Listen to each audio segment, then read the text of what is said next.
के बाद हम लोग प्रश्नावली 5.3 में ही प्रश्न क्रमांक 2 का तीसरा प्रश्न करेंगे। तो हमें एक श्रेणी दी गई है जिसका योगफल ज्ञात करना है और श्रेणी में हमें अंतिम पद भी दिया गया है। तो सबसे पहला हमारा काम ये होता है कि हम दी हुई श्रेणी को लिख लें। तो चलिए हम लिख लेते हैं जो दिया गया है। तो ये हमें श्रेणी दी गई है। इसके बाद हम इसका प्रथम पद और सारवंतर निकाल लेते हैं। इसके पहले हम लोग पहला और दूसरा क्वेश्चन जिस तरीके से कर चुके हैं बिल्कुल वैसा ही इसे भी करना है। तो आइए प्रथम पद और सारवंतर निकाल लेते हैं।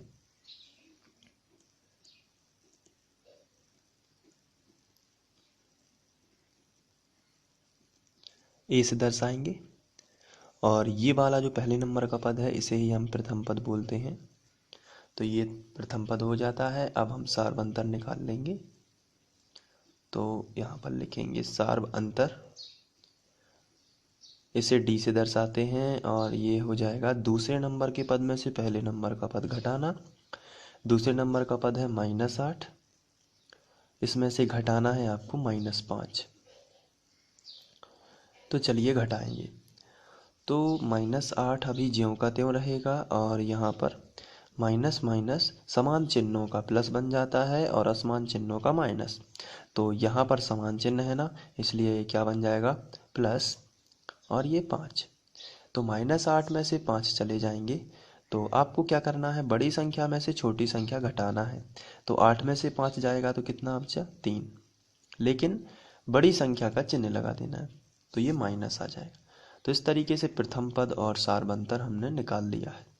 अब हमें चूंकि अंतिम पद दिया गया है 230 तो वैसा ही करना है। चूंकि आप लिखोगे चूंकि an बराबर हमें दिया गया है -230, ये हमें अंतिम पद दिया गया है। तो अंतिम पद का फॉर्मूला लगाएंगे जो कि होता है a+, हम लोग पहले लगा चुके हैं इसे, a+ n-1 इंटू डी। ये फॉर्मूला होता है बराबर -230। इस तरीके से अब a और d के मान रखेंगे ऊपर से। तो आप देख पा रहे हैं a का मान -5 है और d का मान -3 है। ये d का मान है जो कि -3 है।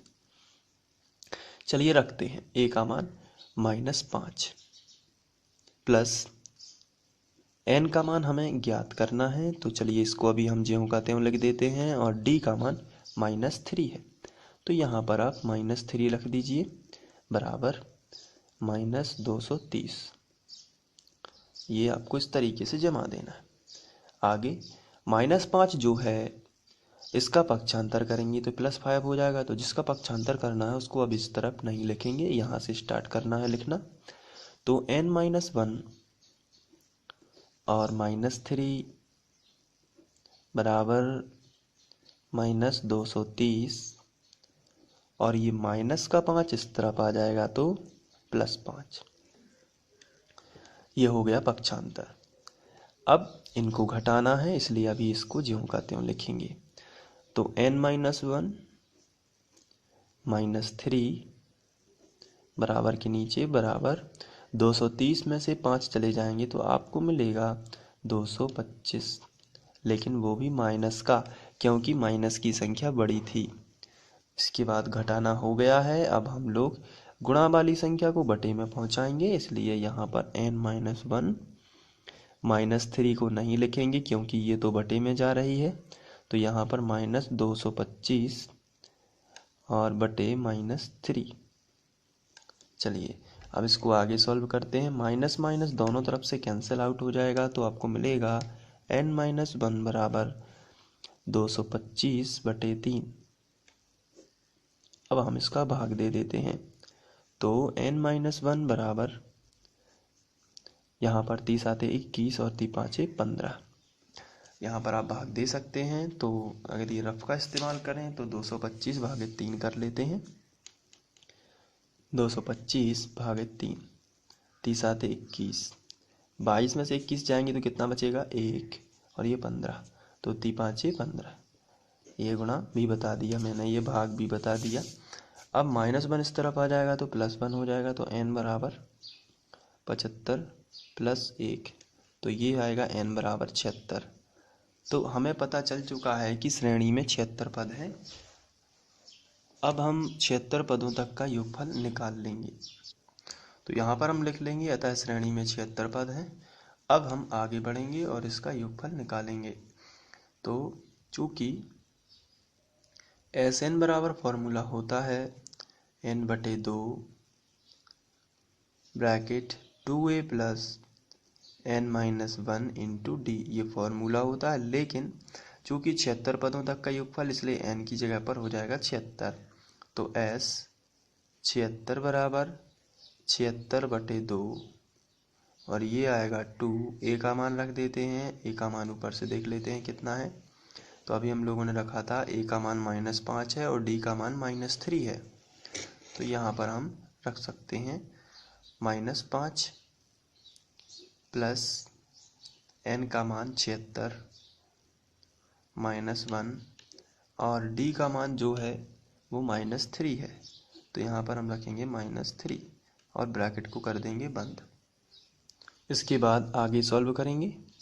तो ये जो है 76/2 ये कैंसिल भी हो सकता है और कर ही देते हैं इसको। 2 तिया 6 बचा 1, 2 अट्ठे 16। तो यहाँ पर 38 आ जाएगा।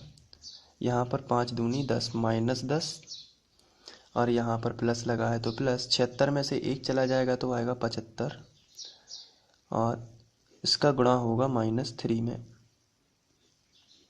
चलिए आगे बढ़ लेते हैं।